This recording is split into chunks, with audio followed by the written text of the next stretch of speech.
Okay, so exercise 3 asks us to open the supine fly, which I have here, and then use the fill tool to make the background white. So once again, you can see the background here is very grey and we need to make that white. So we come over to our fill tool and we click on that. And remember, we've got to ensure that the actual colour is white. So we go up to our colour tab, this one here, click on it, and you can see that the foreground colour is blue, so I need to change that to white. So I double click on the foreground colour, I click on the white, and then I click OK. So now I can start working around my image in order to make it white. So I work around it, and eventually then I'll have to go to the eraser. Now when you click on the eraser actually uses the background colour. So once again, you're going to have to make sure that your background colour, by double clicking it here, is actually white. Click OK, and then you can go around the image getting rid of the excess. Now what you should do when you're getting into the intricate work is just zoom your image right up, and then maybe just as well as that, what you need to do is just make your brush a little bit smaller as well. Down a bit so that you can really get in along the edge and get it nice and smooth. So you keep going at that until you end up with something like this. So the next thing you were asked to do then was to put a rectangular shape in the top left corner and colour it royal blue. So the first thing we do is we go up to our foreground colour and we pick the colour that we wanted. So we double click on that and there's a nice royal blue, and we click OK. I come over to my shapes tool here, and it's a rectangle I want, so I click on this guy, and then I draw out roughly about the size of the rectangle that I want. So we just say around there. Now, point 5 asks us to use the shape node. Now this little node here that appears automatically when you draw the triangle is known as your shape node.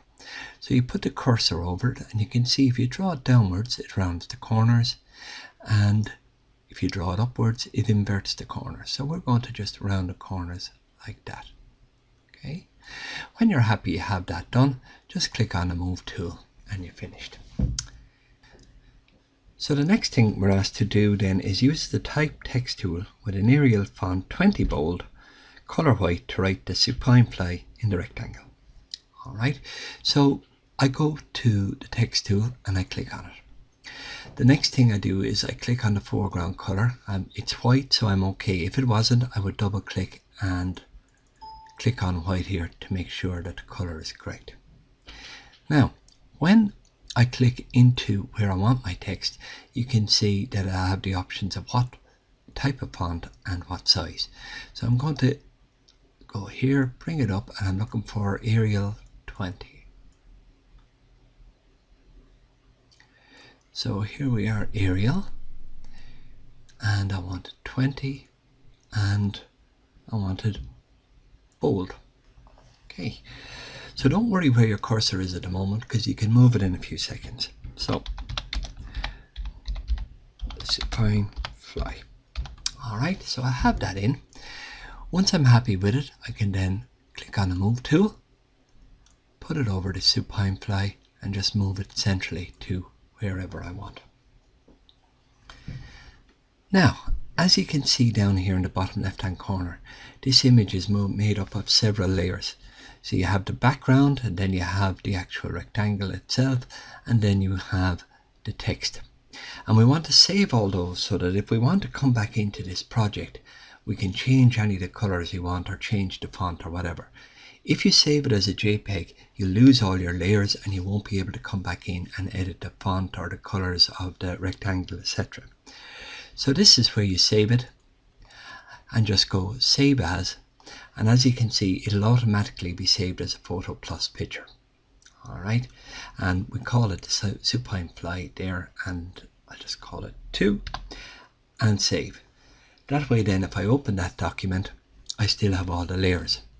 Now I can't use that as an image for a website or for printing, so what I have to do now is export it for printing at 300 dpi at 20 centimeters wide. So I go to my image size, and click down on centimeters, and it's at 26, so I want it 20.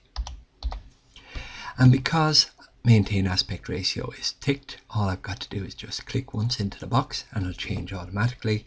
My resolution is already at 300, so that's okay. So from there then I just go File, Export, and I have a number of file options here, but the one you want is the JPEG, and I'm calling it Supine Ply 2, and I just click Save, and that's exercise 3 completed.